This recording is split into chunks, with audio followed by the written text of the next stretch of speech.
sobrang pagpasalamat dahil nabibigyan kami ng pagkakataong makapagpahinga, makasama ang pamilya.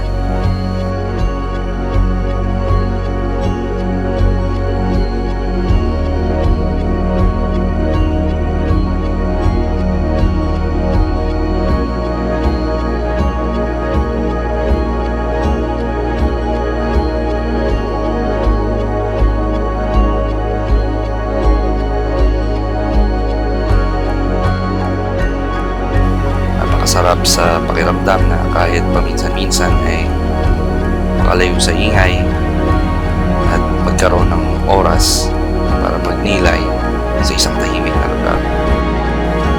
Habang may nagmamasdan, napakagandang tanawin na likha ng Diyos.